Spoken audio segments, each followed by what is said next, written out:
Welcome to the Loki Podcast with John Ball from Present Influence.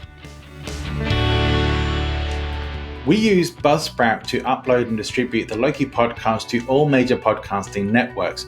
If you're thinking of starting your own podcast, check out the link to Buzzsprout in the show notes. You could start your podcast today. On today's show, I am very happy to introduce a good friend of mine, someone I've known for some time and has agreed to come on my show, which I'm really pleased about because there's some important stuff that we want to talk about.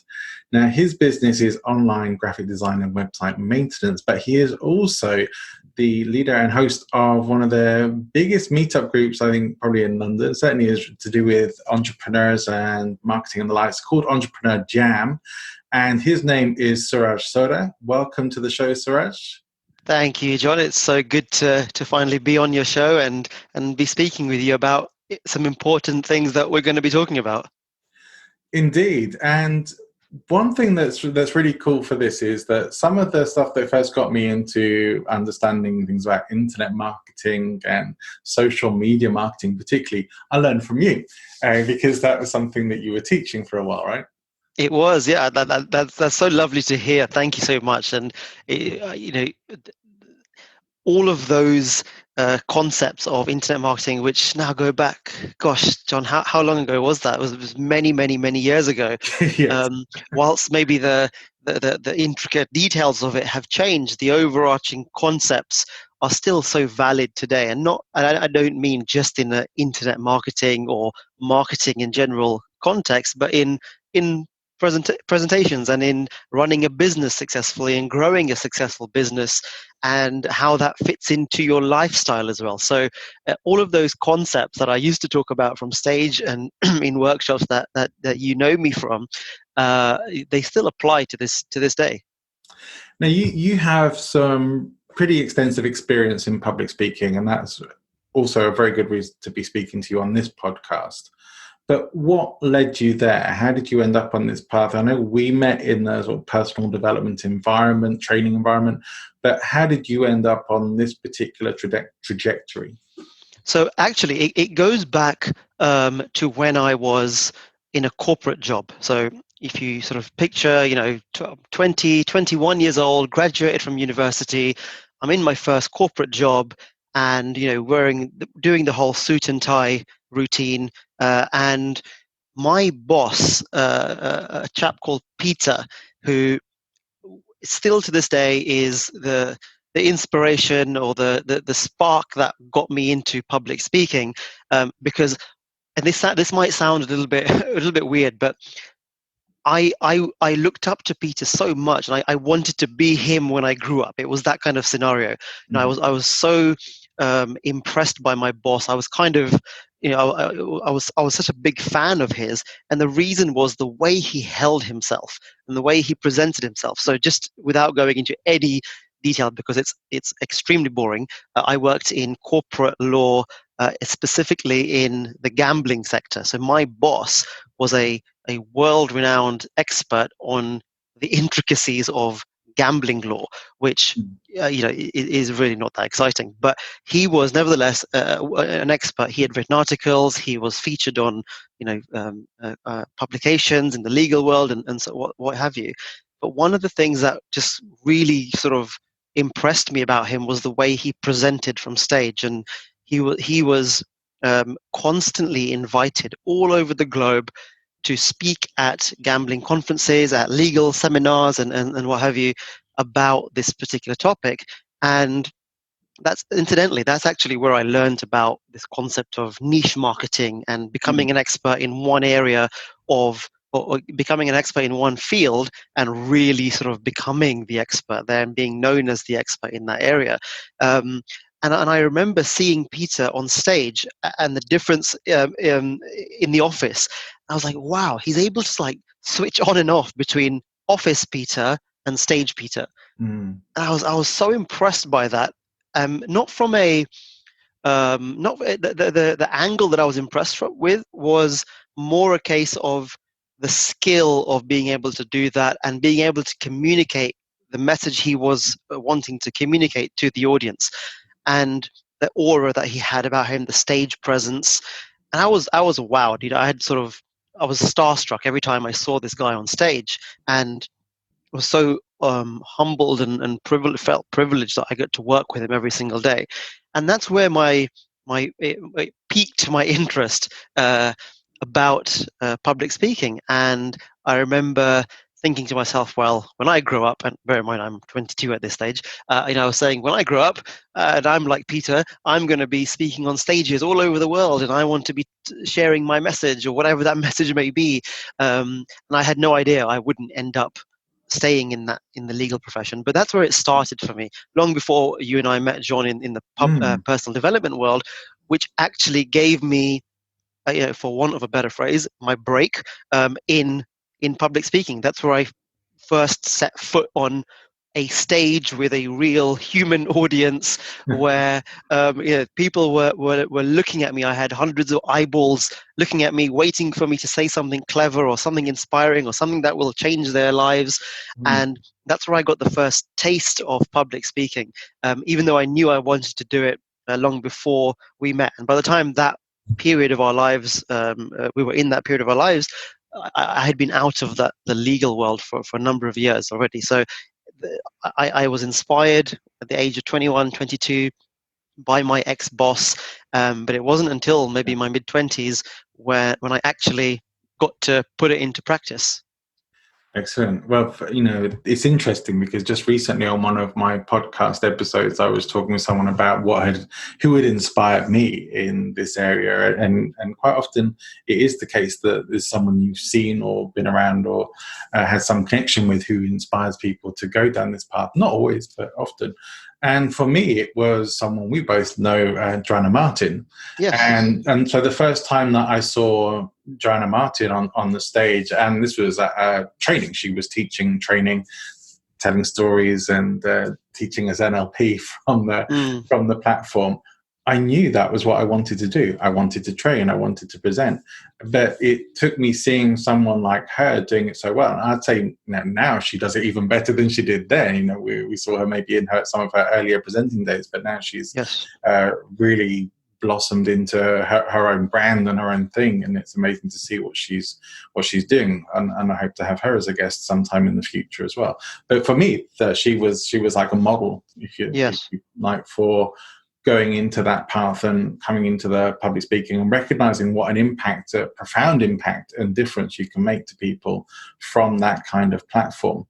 Yeah, absolutely. And yeah, similarly to yourself, she was a massive inspiration for me, or she is even a massive inspiration for me still. And I went through her training and courses and spent time at her events back in the day, where I was able to refine those skills that I was so inspired by from Peter, but also from the other events that you and I used to attend together, and sort of volunteer at and be part of these events. Seeing some of those speakers, it was all well and good seeing them from the back of the room and from being a participant in all these various events, but actually learning almost the science behind it, the techniques behind it, and not in a shady way when I say techniques, but what is the best way to communicate your message. For me also, it was from Joanna Martin. So it's a great throwback. At those events, there were so many Australians. I started speaking with an Australian accent for a while. I know. It did seem to have a massive Aussie contingent at these events, didn't they? It was, but that's not a bad thing. Not at all. I love my Aussie friends. For you then, you done some of that training. You had some inspiration. You done some speaker training. When did you actually first get up on a stage as a speaker to an audience that wasn't there to evaluate you or to help you with your training? Yeah. So it was actually a workshop, a very small workshop that I ran in London, and it was around the topic of growing your business on the internet. What sort of strategies you should be implementing to make your website more visible and communicate your offer online in a better way to more people, ultimately to make more sales. And at that time, I didn't see myself as a speaker. I just saw myself as someone running a workshop. And whilst I was at the front of the room for 2 days, running this workshop, presenting, speaking, helping people out, it wasn't until I was invited to speak at a quite a big sort of multi-speaker format event, which is when I first recognized that, oh wow, does this mean I'm a speaker now? So my first time where I wasn't I wasn't attending a workshop or speaker training was this little workshop, and I remember I think there was probably about 7 or 10 people in the room, and I think that really helped me because like I said, I didn't see myself as a speaker, but I practiced all of the same elements, the same techniques, the same concepts with lots and lots of small events like that. And by taking almost the stigma, not the stigma is probably the wrong word, John, but taking away the pressure of labeling myself as a speaker at small events, I think really helped me to then graduate, if you will, to the bigger events. And it was at one of my first big events. It was an internet marketing event in central London. I think there must have been about 1,000 people in the room. They had all paid to be there, and I was, I had massive imposter syndrome. I was like, who am I to speak Sure. in front of all these people who have paid money to hear something clever, and I'm going to rock up and say something that I've been doing, you know, without really the level of success that I would have wanted before I could share this information. And I remember I got up on stage and I did my talk, and at the end of my talk, it was an hour and a half. Before I finished, I said, "Oh, by the way, this is my very first like major event that I've spoken at." Right. And the audience gave me a round of applause, and the feedback afterwards was like, well, we could never tell that this was the first event that you'd ever spoken at. And it was funny because I had treated that big multi-speaker event, 1,000 people in the room, as my first speaking gig. Yeah. And for me, even now, talking about it now, I still class that as my first time. But actually, when I think a bit deeper about it, it was all of those workshops all over the UK. And I used to get in my car. I drove to Bristol. I drove to Cardiff. I drove to Birmingham. I drove to Newcastle once, I remember, for like one night. And I live in London, so it's a long way to go. And I used to couch surf on people's sofas who I knew through various networks and events. And I said, hey, look, I'm running this workshop in Bristol. Can I crash on your couch? Because literally, I need to be in and out and back in London and all this. And that's where I got my training. And I kind of, it's really important for me when I do podcasts like this as well, to remember that that's actually where I learned my public speaking, by myself, by actually doing it and actually implementing everything I'd learned at these workshops and training events I'd been to. So by the time I did a big event, and then it went on to I spoke in Australia at one of my mentors' events, and by then I had I was able to draw on and take all the experiences from hundreds of small 10 to 15 to 20 person workshops and apply the same principles to 1,000 person workshop. And sometimes these people had paid upwards of $1,000 to be in the room. So it does have that added pressure Yeah. of delivering something of real massive value. I guess that's almost a whole different conversation. But my training, if you want to call it that, came from the smaller events, which it's really easy to discount those as saying, well, I wasn't a speaker there only because there were 7 people in the room. It doesn't matter. That's where I learned speaking in front of people who had paid to be there and were waiting to be inspired or wanting some value. I can remember attending one of your workshops, and I don't know how far along that was in your Yeah. in your delivery of those things, but I remember it being a good workshop. So thank you, John. I appreciate it. That stayed with me. One thing that came up just from what you were saying there that I want to come back to was you mentioned the old devil of imposter syndrome. That I think everybody who ever does any kind of presentation or public speaking, anytime you have to get up in front of someone else, and sometimes even when you just showing up in a social or networking environment, it comes up. For you, when did you actually start to move out of that, or did you? Does it still stay with you? Yeah, I was going to say I don't think it ever goes away, and it's one of those things that just keeps me. Of course, I can't speak for everyone, but certainly for myself, it just keeps me in check, John. It just keeps me grounded. It keeps my ego and my humility in check at the right levels, without crossing the boundary into believing that I know everything and I know it all, and I'm the greatest gift that this event is ever going to have, because what nothing else matters apart from what I say. I like having imposter syndrome, and I try where possible to embrace it.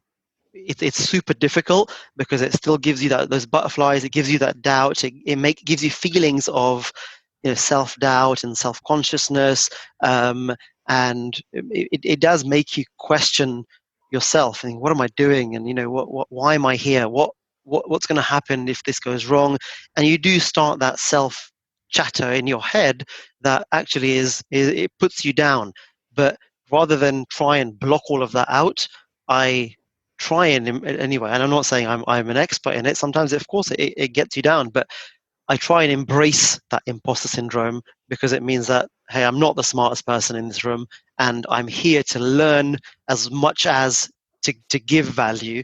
And by framing that up very early on, whenever I do a talk, it actually just settles me down, it settles the audience down, and also it kind of manages their expectations that, hang on, this guy is not going to be giving me the single magic bullet answer that I've been waiting for my whole life.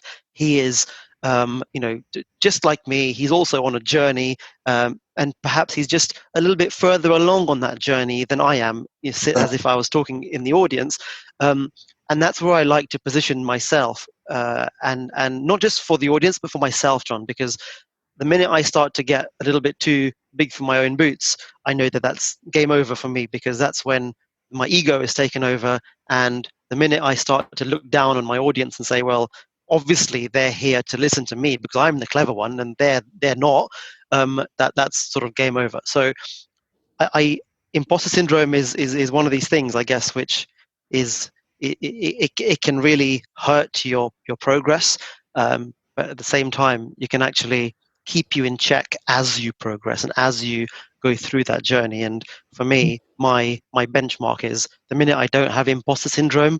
Even talking on this podcast, John, I was sort of pacing for about 15 minutes before we jumped on this, thinking, oh my God, what am I gonna talk about? I don't who am I to talk about presenting and influence. And you know he's had so many more accomplished speakers than I am and I ever will be, so it kicks in. But here we are. Sure. And it's it's one of those things, right, that if I know something a little bit better than you, I've done something, I've had more experience in something than you, that potentially qualifies me to talk about it and teach about it, and coming from a place of paying it forward rather than, look how clever I am and look what I can do and look what I've thought up. Because quite frankly, and being totally honest, everything that I've taught, and I'm sure a lot of other speakers you have on your show will agree, that everything that we teach from a stage environment or a webinar or a podcast,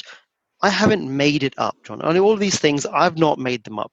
Mm. I've learned them from other people. My role here as a speaker, as a trainer, as an educator, all of ours, is to simply pay forward what we've learned. And it may have been, we may take it from somewhere else and recycle it or rehash it and make it our own, and put our own spin on it and call it something different.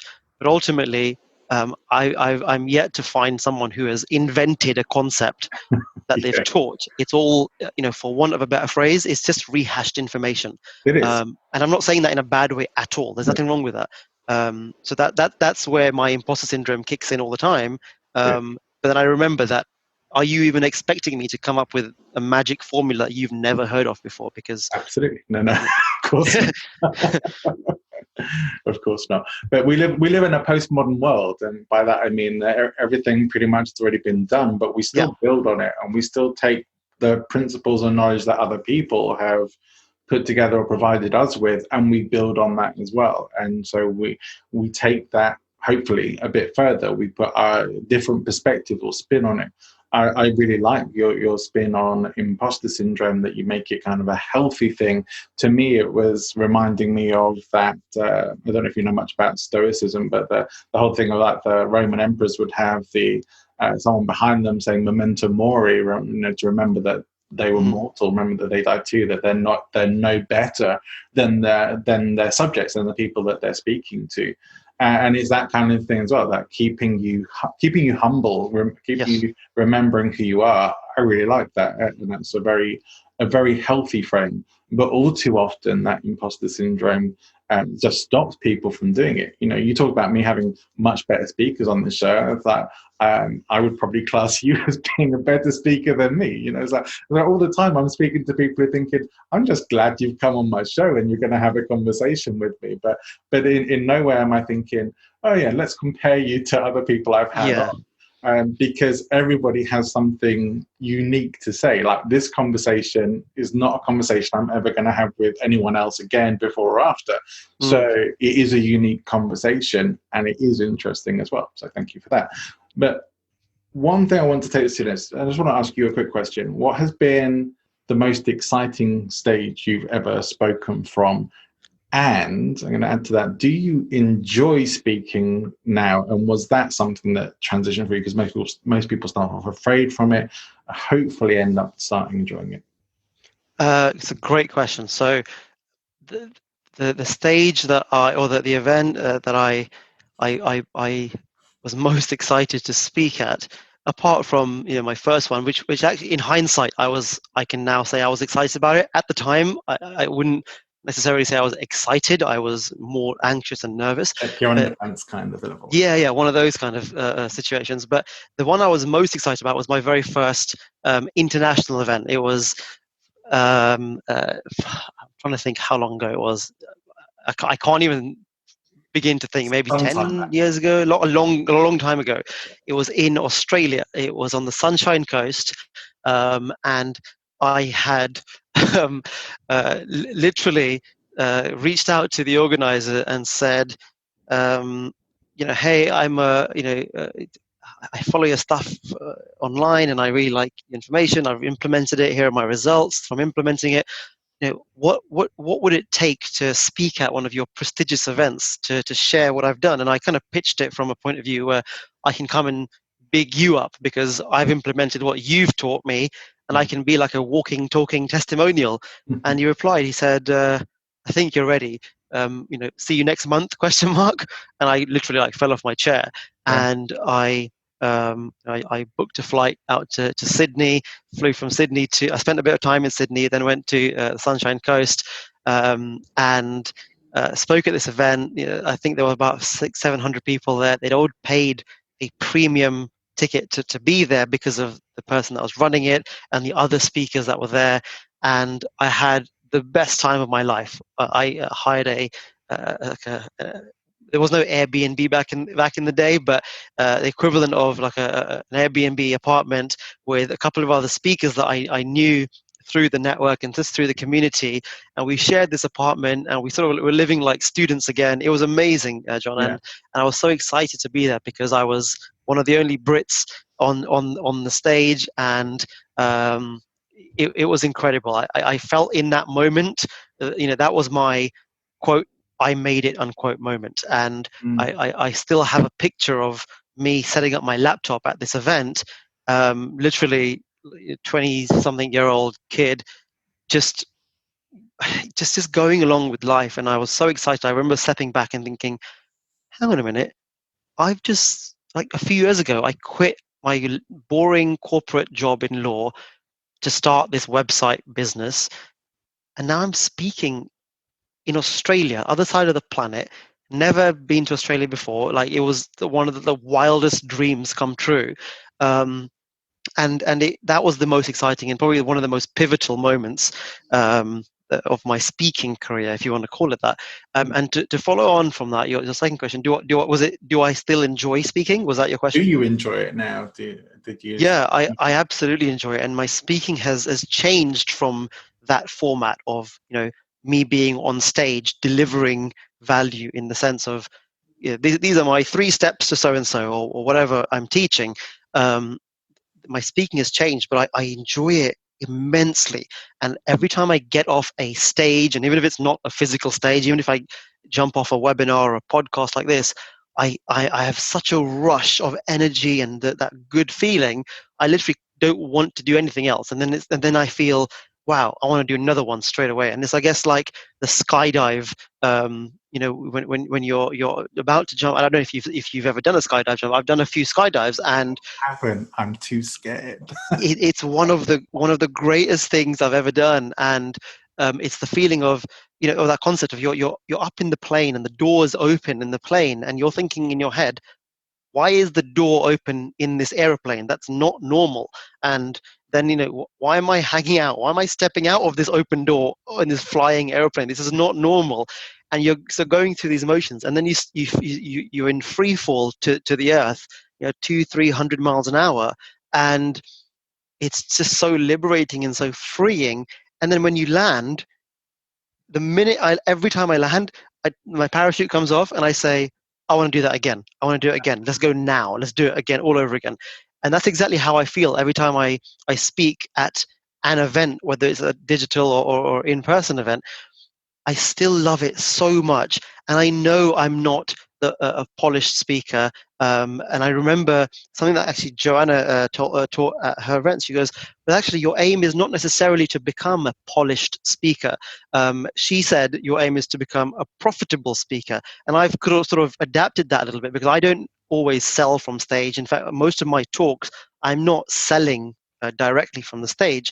So for me, it's about being more of an authentic speaker. So rather than a polished speaker, I'd much rather be authentic and just be myself, and almost pretend like the audience isn't even there, that I'm just talking about stuff that I'm passionate about. And so yeah, the answer to your question is, I do love it, and I get such a buzz, such a thrill from it, and I would encourage anyone who hasn't done it but wants to give it a go now through podcasts. This is the best form of public speaking, because we're speaking to the public without the pressure or the I guess intimidation of having 200 eyeballs staring back at you with their arms crossed, with sort of not very happy faces, waiting for you to inspire them. This way, I know I'm doing that, but it's without without maybe the visual validation from people, but I'm still doing what makes me feel good, which is to give value, speak about things that I'm passionate about and that I love talking about, and so that the objective is still reached. So yeah, I love it I, more I than really anything else. Yeah, I'm glad you said that as well. Yeah, it's good, and I really liked what you shared there as well. And from perspective of just getting up on a stage and giving value, I think that's the more important thing. So often people will say to me, "Oh, I do often get a lot of feedback that I'm a good speaker." Like, okay, but hopefully I know that to some degree. Yeah. It's still nice to hear it from other people, just to get that Yes. external validation, right? You want. Yeah. Yeah, although it doesn't want to think it's only me who thinks I'm a great speaker, but but sometimes you do still. There's always room for improvement. Yes, of course. We get too focused on the things we do wrong, and I think that can be one of the issues. I'm very active in Toastmasters, and sometimes I think that's one of the things that maybe puts people off. That is that when you get up and speak in a Toastmasters club, when you do a prepared speech anyway, you will get feedback, and you will get feedback on things like how many ums and ahs you put into presentation, for example, and that the polished speakers take that stuff out. Well, yes, to a degree that's true. However, some of the best speakers I've ever seen in my life are full of ums and ahs. So it's not that it actually necessarily takes something away. If it's maybe too much, perhaps it would, but it's really more a case of just giving you that awareness that those things are in your speech. I now don't know, this is interesting, but I now transcribe the podcast. I wasn't doing it for a while, mostly as a time saver, but people are telling me it's important to do that. So I've been transcribing. And when I get the transcriptions back, the service is pretty good. I use like Otter AI. It's Yes. good. And you see all these places where you repeat yourself, where these the stammers, natural stammers in your conversation, or where you say the same words over and over again that you don't notice. And really, in conversation, you tune it out anyway. But when you see it written down, it's glaringly obvious. And for a transcription, you have to clean that stuff up. But in conversation, it's probably not realistic that you're going to cut all that stuff out. So just have a conversation like you normally would. Otherwise, you end up being self-conscious about that and forgetting probably what it is you even really want to talk about, which is where you're going to freeze up and where you're going to get that brain fog or the I don't know what to say next, because you're not just there in the moment having that conversation. And one of the reasons why I call my business Present Influence is also that the double play words of being present as well, of being in the moment, being actually there with your audience, not in your head thinking about what you're going to say next, or did you do enough preparation, or what kind of feedback are you going to get afterwards, which straight away takes you out of that. The more experience you get, you can be more relaxed, and that being relaxed in those environments does come with experience. That confidence comes with experience. That's one of the reasons why having a chat like this is generally a bit more relaxed. You know, we're recording it, we can cut stuff out if we need to, but we're not focusing too much on, am I saying the right things? Am I going to mess it up? What am I going to say next, kind of thing? It's just a conversation. Yeah, and it's funny how a lot of these things that we learn early on in speaker training school is it for me anyway. I find that a lot of those things I then tend to kind of let go of, because I moved to a place of actually saying, all right, well, I'm not going to try and perform here. I'm just going to talk and have a conversation, and it comes much more from a place of authenticity rather than performance. Yeah, I agree. And the authenticity is really the more important part there. Actually hearing somebody talk as they would talk, not trying to give that polished performance. You know, I guess I had just recently a really good copywriting guy called John Asperian saying exactly this in his book, which I'm just about to finish, but talking about having people's copy that try and have it all polished and perfect, whereas it's actually much better for you to have copy that is how you speak, pretty much, because it's more relaxed, and it takes people a while to do that. And he makes a really good point, sort of plugging his book almost here, but he makes a really good point of that if you get into a meeting with some people and you talk like your copy, all polished and perfect, it's going to be a bit dull, and they're probably not going to buy for you unless you're really, really lucky. And it's true, you know. And so it is like the in-person, the connection stuff, the imperfect that makes us more relatable, and the lack of worry about that, and focus more on the connection and the value and the being in the moment that makes the bigger difference. Exactly. I couldn't have put it better myself. One thing that I really wanted to touch on with you, Yes. I mean, you're a great person to follow on social media, I have to say, and probably that's how we've kept in touch mostly for the longest time, although we do from time to time have some connection. And I consider you to be an incredibly helpful person as well. Like, I remember you helped me get my first website set up, so I definitely appreciate that. I haven't forgotten that at all. But you also like helped me out when I was looking for a cake topper for my wedding cake and things like that, which gave us the solution that we'd been looking for. I mean, just amazing. You're a very genuinely helpful person who wants to help other people. And so that, to me, makes you a great person to follow online. I know on LinkedIn you share a lot of value stuff, some humorous stuff, some interesting stuff. So anyone listening to this should definitely come and follow you on LinkedIn or anywhere else where you might want them to do that, because it's always good to follow people who are sharing good value. Yes. And value is not just education, or I believe is not just here's how to do something. Value can be something funny. It can be a joke. Dare I say, it can be a funny cat video as well. Which you're going to see me post one of those later on today. But yeah, isn't that the point of social media? It's about connection. Yeah, and yeah, putting our business owner hat on. Yes, it's about providing value, and um, uh, it's another form of letting people know about your personality. And if if we met up and are having a meal together or something, and all you talked about, all you let's put it in social media speak, all you gave me was value, I'd be bored out of my brains, John. Right? I have a bit of a love-hate relationship with this concept of give value. I know I give I say that a lot myself, but it's one of these things that's been so overused, hasn't it? Like, you give value first, and be value add and all this sort of stuff. How about just be normal and just share and pay it forward, and be a decent person, and that's really, like, I think what it comes down to. And if we focus on, right, this is a conversation and I'm going to give you value, it's already too robotic and it's already too overthought, because you would never do that in a real, quote unquote real social environment. Yeah, we seem to do this on LinkedIn and all other social platforms, maybe somewhat too rehearsed. I think even me, and I hold my hands up to it. That's sometimes what goes through my mind. Okay, well, no more jokes today, Suraj.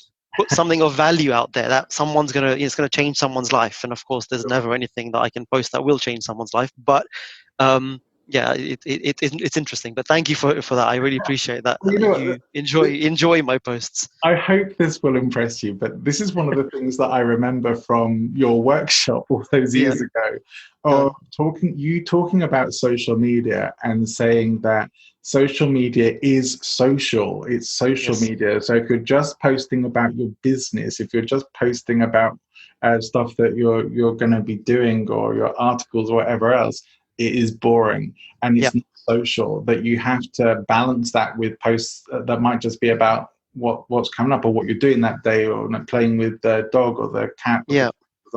that's just as important, because it's giving people that sense of who you really are, and actually connecting with people on that personal level, that not just to project a personality, like your ideal Insta personality, Yeah.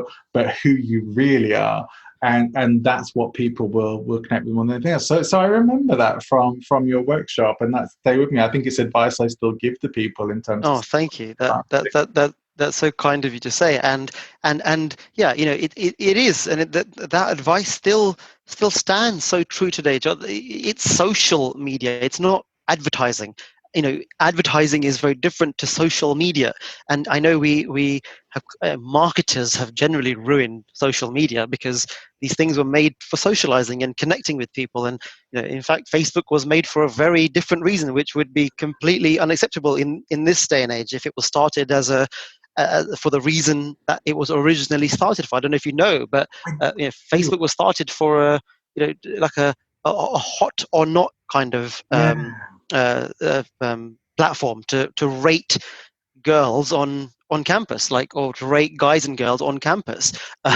yeah, What are you, a level? Are you a 10 or are you a 3? And can you imagine someone from the tech world in Harvard and Silicon Valley and all this starting a website like that in this day and age? It just wouldn't happen, right? But that's ultimately what these platforms were started for. Twitter was, just to share your thoughts. Snapchat, Instagram, all these things. This is invite people into your life who maybe are not going to be in your day-to-day life, but who want to be part of it. And we as business owners have ruined it totally, because all we want to do is give value, whatever that means. And all we want to do is show how clever we all are, and share all our information that we're just rehashing from other sources. And there is a place for that. I'm not being a total Grinch about it. There is a place for that, and I do it myself. But I think there has to be some degree of balance there about uh, showing people what's going on in your life, and letting them in and socializing, because ultimately the true test of a good business is that people buy from people. Just because you offer a service doesn't mean I will buy it just because you're posting about it all the time. yeah. I have a few Facebook friends who I kind of wish had their business profile separate from their personal profile. Yeah, exactly. And isn't it the case that a lot of these times you kind of switch off Yeah. after a little while, because you think, well, you're just trying to sell me something, and Mm. you're using this platform to advertise to me. And I still use that example of going to a party. If you were to go to a party or a social environment, drinks, someone's birthday drinks or whatever, and in the small talk, rather than going into, oh, how do you know so and so, or making all the usual small talk, you say, hey, do you want consultancy, or do you want a website? Do you need some coaching? They're going to look at you weird, and that you're going to look like a bit of a freak and a bit of a weirdo at this party trying to sell your services. But guess what? If you socialize with those people, you get to know them, you have a drink with them, or you have a nice meal and a nice conversation about things that you have in common, maybe. More often than not, they themselves will be more interested in saying, "Oh, hey, John, what do you do? I overheard you say something about coaching or consultancy or workshops and training. Tell me more about that." And all of a sudden you're going into the topic of what you do, but without ramming it down someone's throat. Yeah, it's interesting. I've got a whole webinar about networking, and I don't think Yeah. I've included that in there. I think I'm going to have to make some additions, because I wholeheartedly agree with you, and I think that is really important. One thing that has been very interesting about following you on social media is you've had some very significant life changes over the years that I've Yes. been following you, and not least of which is a different direction of career to what I first knew you to be in, and you talked about some of that. But probably one of the most interesting, certainly one of the most inspiring to me personally, has Yep. been your physical transformation. Yes. And that you have gone from, I wouldn't have said you were really particularly big before, but you weren't slim No. either. Not gonna, something I've struggled with myself in my life. But you have transformed into some super fit motherfucker now. He does all these, he does all these challenges. I want to know a bit more about that, what inspired it and what got you onto that journey, and what you have noticed different in your life because of doing this. Yeah, that's an interesting one, John. So like you said, I wasn't necessarily unhealthily overweight or anything. I couldn't necessarily take my shirt off at the beach and be massively proud about it. But I was early 30s, sort of uh, it's chubby, but not quite.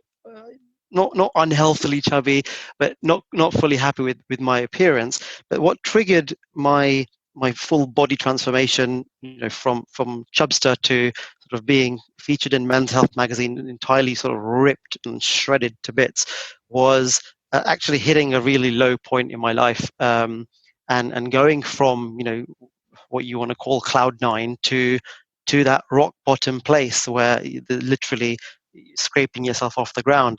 And I was very happily married. I was doing good things. My business was great. I just sold one of my agencies for a big amount of money, and was looking forward to married bliss, house, a new house, babies, all the rest of the stuff that comes with that lifestyle. And long story short, uh, my wife and I ended up separating and getting a divorce in a very short space of time. It was all very much, roller coaster esque Mm. um, period of my life, and I found myself, at the end of that year with no business, no wife, no uh, baby that we were planning, no house that we were planning to buy, except for a wad of cash in the bank account because I'd sold my agency earlier that year. So I had this massive void in my life in all areas. And I found myself really low, really stuck, no purpose in life, no real direction. And I was seeing a relationship coach at the time, and she said, look, just for starters, find yourself a hobby, do something you don't associate with your ex-wife. Go learn a language or something, and learn cooking, or do something, just something to take your mind off it and to disassociate from all of the feelings you're having. And I ended up finding the gym. I went to the gym, and again, massive sort of anxiety and not quite imposter syndrome, but almost like I'm so out of place here because I'm this chubby guy in all my brand new shiny gym kit, which I spent lots of money on, but I don't look like all these people in the gym who are wearing old rubbish gym kits, but they look amazing. and I'd kind of focused on the wrong thing. So I went into the gym and I just kept going. I kept going. I created new habits in my life, created new habit systems to really focus on every single day, making sure I'm not in a bad way, but in a good way, ticking all the boxes I needed to tick to meet my habit systems that I was creating for myself. And before you know it, I started losing all of this weight, and it started to make me feel good. Not just because I could see myself getting leaner and fitter and slimmer, but actually from what you said earlier, some external validation from other people saying, "Oh, hey, Suraj, have you lost some weight?" And it might be really, I don't know if it's a polite thing to say to people anymore, or if it's PC or saying, "Oh, you've lost loads of weight." But whatever the scenario around that is, it felt really, really, really good. And it drove me to say, well, yeah, and I want more people to say that to me. So I'm going to go to the gym even more, and I'm going to hit it even harder. And then I got a trainer who basically I explained my situation to, and I said, I need you to take me to my extreme. I need you to push me to my extreme, like really take me to a place that I can't take myself. And so we went into this full-blown body transformation program, which included overhaul of my nutrition and really understanding my nutrients and my macros that I needed to eat to sustain my body and my fitness and my strength, as well as a gym routine. And over a period of 12 to 18 months, I basically lost, I think, 25 to 30 kilograms of weight, got totally ripped, got this amazing physique that was like magazine level physique, and was able to sort of dig myself out of that hole that I'd essentially found myself in. So and one thing my trainer talks about a lot is this concept of the physical is simply the vehicle. So it's actually not about the muscles or the body or the physique or the look and the aesthetic of it. Don't get me wrong, it helps. It looks great, it feels great, it gives you a massive confidence boost. When you look in the mirror and you look good and you feel good and the clothes fit better and all of this. But the much more the more important benefits and the important transformation is what you don't see, which is the mental transformation, the mindset transformation, and how that kind of permeates into all areas of your life. And I found that the habit systems and the discipline and all the awareness and the consciousness that I created in order to achieve this insane physical transformation, it was the very same things that I had to apply in my business to achieve a business transformation. You still need the same level of discipline, the same habit systems, the same level of consistency, whether you're publishing a podcast or a blog or making cold calls. The same concept applies to getting a breakthrough there, as well as a breakthrough in the gym. If you're aiming to lift 100 kg dead weight, for example, it's about those small steps and small consistent steps, or as my coach says, ruthless consistency, almost at all costs. And if you apply that in all these areas of your life, your body, your being, your spirit, your spirituality, your balance, which is your relationships with a significant other or family and friends, and then your business, there's no reason or there's no logic as to why you can't have a transformation in any of those sort of areas of your life that are important to you. So it very much was a case of a distraction from what I was feeling at the time, but it turned into this enormous passion that I've found. I awoken this newfound passion for health and wellness and training and going to the gym, and I ended up loving it so much. So yeah, that's that story, and you've seen the pictures, John. You've seen the case study, and yeah, it was an incredible journey, one which had actually and ironically has nothing to do with my body. Right. But I mean, I can only sort of go from a perspective of what I imagine here, because I would describe myself as being the fittest of people. Although for me, even within the last 6 months, I've lost something like I think I'm going to try and say, I think it's something like 25 kilograms, which It's isn't amazing. bad, right? Yeah, it's And amazing. but there's still a way to go. And but I've taken inspiration from you, from your journey, to see that you've made such a huge transformation. I wouldn't say I'm going for that level of Yeah, transformation myself, but certainly to get that it does start to change how you see the world when how the world sees you starts to change as well. totally. And unfortunately, that it can also make you realize, sometimes how shallow the world sees Sure. things, or how shallow the views of certain people are, or certain parts of the world are, which is not something necessary to be proud of, but it's certainly something to be aware of and be more conscious about. But from a positive point of view, absolutely, it makes you feel good, because then you're inspiring other people. And the amount of messages that I had to say, well, do you know what, I've also had this problem, and not just from like people wanting to lose weight, but actually people going through similar life situations that I was, going through mental health challenges, going through depression, going through relationship problems. And I'm by no means an expert in any of those areas, certainly not relationships or mental health, but the impact that it had on me, it kind of inspired others to take a different step or a different view. And not everyone wants to or needs to go through such an extreme program like I did, but it really does change the way that you feel and the way you look at yourself Yeah. when others are looking at you in a more inspiring way. And it impacts everything. It impacts your business. It impacts your well-being, your mindset. It impacts your ideas, your creativity, Right. everything around you. And we maybe come back a bit to the imposter syndrome we mentioned earlier. I know one of Yeah. the things that sometimes I've even had getting up on stage as well is that people are, as soon as you get up in front of people, people are making judgments about you, whether fairly or unfairly they are. And if your weight isn't within what people consider to be the ideal range, then people are making judgments about Yeah. you. That you're too skinny, or if you look like you're too big.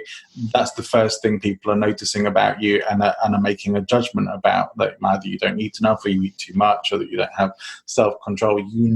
That's what's in people's heads. You don't want it to be, and it's unavoidable. But then you kind of almost can end up getting a bit obsessed about that. That's all people see. But it does change, because we all know that when you actually start to get to know someone a bit, you start to see them for who they are more than what they look like, and that is the bigger part of it. But you're right, for the most part, the world is pretty superficial, and I know. Not just from insecurity, but I know that there have been opportunities that I may have missed out on because I didn't look as healthy as I could look, didn't look as slim as they would have wanted me to look for those opportunities. And is that something you relate to at all? Do you get that? Do you feel that there's a difference between who not just obviously different physical transformation, but that there were things maybe you missed out on, or insecurities that were particularly coming up for you at that time? Yeah, it's hard to say, if I missed specific opportunities, because, nobody would tell me that that's the reason I would not be put forward for something. But I could definitely feel it, and I almost like created those limitations on the opportunities that I would then try and go for myself. So, nobody ever said to me, well, you're a bit chubby, so maybe this is not the right thing for you, or anything like that. But I started doing that to myself, and that's how I kind of restricted Yeah. opportunities inadvertently for myself. And a lot of these things, yeah, did involve public speaking, and did involve applying to speak at certain events, because you look again, using what we talked about earlier about the world being quite superficial and shallow. We are also part of that world, and we are also the same human beings that we're referring to, that are looking at a world in a slightly superficial way. We all do it. And I remember being in, I think I was in Austria, attending a industry event, so a website, a web developers seminar, and it's the biggest in Europe, and they put out a call for speakers. and I like, well, I know my stuff. I've built a web agency for coming up to a decade. I've got all the experience. I've got more experience than most of these speakers here, combined, and I've got real value to add. But I was in Europe. I was looking at speakers from Italy and from France, from Spain, from Germany, all over all Europe and all over the world, and feeling conscious that I was not. I didn't fit the visual of these speakers on these big stages. These guys are quite, they're all tall, they're all quite fit, they look good wearing these cool suits, and I couldn't pull that off because when I wear a suit, it doesn't quite sit right on me or whatever. So the physical appearance definitely impacted me, and maybe I maybe it wouldn't have made any difference if I'd applied to speak at these events and I'd got the gig. It wouldn't have made any difference, and I don't for one second think they would have looked at my picture and said, well, he's a fatty, so let's not have him. But it impacts the decisions that we make for ourselves. So yeah, I definitely felt those insecurities, and even now, like a year on from this transformation, where I'm at a stage of maintaining my weight and my muscle, and maintaining it at a level that is more sustainable and you can live with it on a day-to-day basis, is also a challenge in itself, because now I know whenever I get onto a podcast or people read a blog about this transformation, all they imagine me looking like is this Men's Health cover ripped guy. Like, it looks like this all year round, which is not the case. If I post something on Instagram, for example, one of the insecurities that goes through my mind is, hang on, people have seen me with my shirt off, looking absolutely like ripped to pieces, but this image doesn't show me in that same light anymore because it's been a year, and my goals are different. I can't stay at that same level all year round. So what will people think? Will people think I kind of faked it, or it was photoshopped, or so you still go through those insecurities. And I don't think there's anyone who is totally entirely comfortable with the way they look and the way that they're going to be perceived by their friends, family, clients, colleagues, what have you. I don't think that ever goes, but it's about managing the expectations that you have of yourself and of those looking at your content online. We all have our insecurities about something or other, and Yeah, about things that other people don't notice. Now, I know we're sort of running some time here, and I hope you're okay, because there's a few things I want to. that's fine. So let me know if you need to, if we need to wrap things up. But one thing I did want to get onto is that there's something you've been doing. You've been running a very successful meetup group for quite some time. Yeah. And I think if I remember rightly, it started off as a meetup for marketing, but has really now become more of an entrepreneurial meetup. So I'd like to ask you a bit more about that and what it is you do, and what has done for the people who attend it. Yeah, so I spent a bit over a decade building my online businesses, having a good degree of success with those businesses, and I got to a stage in my life, John, where I felt, and it sounds a bit cheesy, it sounds really corny, but I really felt this sort of duty, like a duty or a responsibility, to pay forward and to share the things that I've learned along the way. Now, you can say, well, I've been doing that for 10 years anyway, through events and workshops and blogs and podcasts and what have you. But actually, coming from a very different place, of let's create a community of other people who are at different stages of their entrepreneurial journey, and they simply want to learn from others with no, there's no ulterior motive. There's no, I'm not doing it to raise a profile or to build a brand or anything like that at all. It's coming from a place of this sense of responsibility that I've had a taste of this success, and I have to give it away. I have to pay it forward, because that's how I got it myself. The only reason I had the successes and the failures that I had was because other people paid it forward to me, knowingly or unknowingly, whether they were teaching me directly, or I was reading a book of theirs, or I was reading their blog or watching their videos. Right. And I felt this deep sense of duty that, as entrepreneurs, we owe it to, this makes me sound really old, but we owe it to like the next generation of entrepreneurs who are uh, uh, learning the ropes themselves, and we can shortcut their success very quickly by just telling them, or shining a light on something that they may not see themselves for another 5 years, simply because they just won't get to that stage in their journey until they've had a few failures and successes themselves. So I think whether or not they take it on board, whether or not they implement it, even if they ignore it, we have a duty to give it away and to pay it forward and to give that heads up to those who need it. Because if it wasn't for others doing that for me over the last decade, I wouldn't have learned what I know, and I wouldn't have had anything to share and to reshare to my audience. So that's what Entrepreneur Jam is. It's a community of like-minded entrepreneurs and speakers who just want to give stuff away because they're passionate about it, and they're kind of past the point in their business and their lives where they need to speak at an event in order to sell something, or they're a little bit past that phase in their lives where they're doing it to raise their profile. We've had some incredible speakers, people who are, they've we had the founder of Cobra Beer last January, Lord Karan Bilamoria.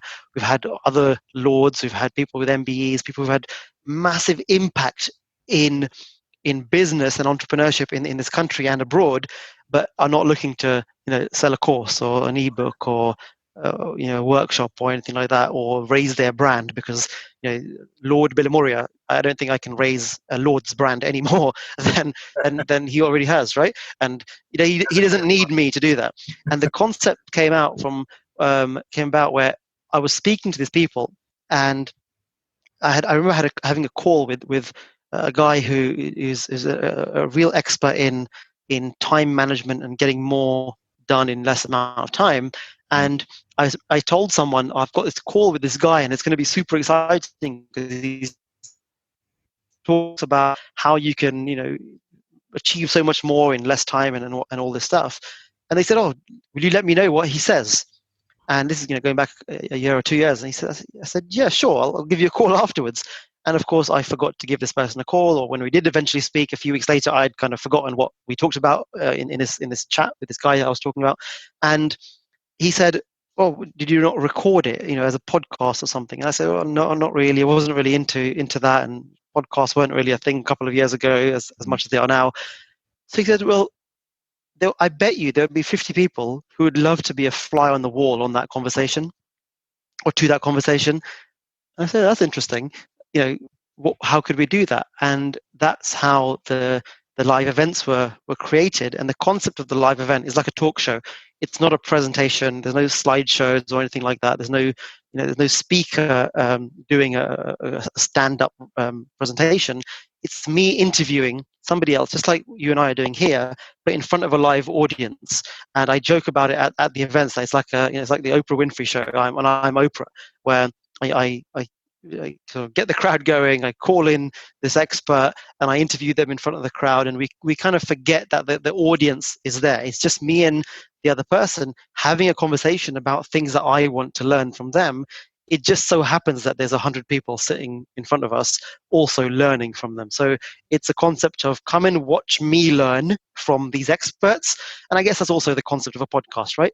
So it's almost like a live interview. Well, it's a live interview with experts who are just sharing information, and I love doing it. And so that's what I was talking about before when I said my public speaking has changed very much from what it used to be on stage delivering a presentation to now almost being an interviewer and just facilitating other people delivering value and me learning at the same time. So it's kind of I'm killing a lot of birds with that one stone. I'm helping other people to learn. I'm paying forward the things that I know, and I'm facilitating these super successful individuals who also feel this sense of responsibility of sharing the information they know. If anyone listening is in or around the London area and wanted to check that out, where would they need to find information? So the best place is one of two places, either on meetup.com, which is where the meetup is hosted. You can find it there. You just need to type in Entrepreneur Jam. And the other place is on Facebook. There's a Facebook group called Entrepreneur Jam. You just search for it in Facebook and you'll find all the pages and the groups for it there. And that's where obviously I'll share the new events that are coming. Do want to go digital with it as well, and bring it into the current age of podcasts, and be able to reach more people. Of course, with everything that's going on right now, a little bit difficult to bring 100 people together in a small confined space. But I'd love for anyone listening to this to come down and get involved. So people can get in touch with you through Meetup and find out more about Entrepreneur Jam. Is there anywhere else where people can come and find out more about you? Yeah, so the hub of all of my stuff, whether it's the Entrepreneur Jam meetup, whether it's my businesses and the services that I offer, and all of my content that I'm starting to publish about my advice and my tips and things that I've learned along the way, is my website, which is www.surajsodha.com, and that's where you can. That's where I'm going to be publishing and spending most of my time. And from there, of course, you've got my social media profiles. It's just my name. There's not many people called Suraj Sodha in the world. So if you search me on any of the main platforms, you'll find me. And I'd love to connect with people and just learn about what you're doing. And if there's anything I can share with other people, then absolutely send it my way. We'll make sure that all goes in the show notes for sure. Yeah, that's a privilege I don't have, of having a name that I don't share with too many other people, because there's plenty of people or variations on the thing. Yeah. It's a little unfortunate sometimes, but memorable in other ways. So one thing then, as we start to wrap up, I like to ask my guests for a book recommendation, and it may not necessarily be to relate to anything we talked about, but maybe relating to something that you have found personally useful, a book that you would always recommend, or maybe even give to a client or a friend. What would that book be? So I've spent the last few months just really diving deep into a number of books, but there's one book, it stands the test of time for me. I have been giving this book away probably for the best part of 7 to 8 years. I give away so many copies every year, I literally have no idea. It was actually a book recommended to me, John, by a mutual contact of ours, Dwayne Alley in Australia, about 7 or 8 years ago, who told me about this book. It's called The Go-Giver. It's by a guy called Bob Berg and John David Mann, and it's written as a fable. It's ultra simple, simple and easy book to read. It's not a textbook kind of business book. It's not a how-to business book. It's just written as a fable, and that book impacted me so much when I read it 8 years ago. I literally reached out to the author after I'd read it. I think I pretty much read it in one sitting, and said, I need to spend some time with you. I need to come to your conference, your event, whatever. And he happened to be having an event in Florida a few months later, which I flew out for. And it was the contents of this book just impacted the way I run my business and elements of my life as well. The book talks about 5 stratospheric laws of success, and I won't go into them now. I don't want to ruin it or do them injustice, but the book talks about these 5 laws of success that are universal, that will allow us as individuals to grow a business, or to just to live a better, more wholesome life. And I cannot recommend it enough. I give these books away at my events as well. Every now and then, if I'm talking about something. If I did this at the last event, which was last year now, which normally it's a monthly event, but last year when we had one of our end of year events, I think I had about 50, 60 people in the room, and I said, like, this book, I referenced this book as part of my interview with somebody, and I said, if anyone wants this book, I believe in this message so much, just email me your address and I'll get a copy sent out to you. And it's that important to me that more and more people read this book, especially those who I work with. And of course, there are hundreds of incredible life-changing books that I've read as well. But if I had to read one, which is not like a typical business book, it would be that one, The Go-Giver. It's a great book. I remember Dwayne sending out that recommendation, and I bought it based on his recommendation also, and I love it. Just a few weeks ago, I recommended it to one of my clients as a book for him to read as well. Yeah, brilliant. And it is a book that I would second out. It's a great book for anybody to read. So thank you for that. Let's close up the podcast then with a final thought. Maybe I should have asked you to prepare for this. Yeah, put me on the spot now.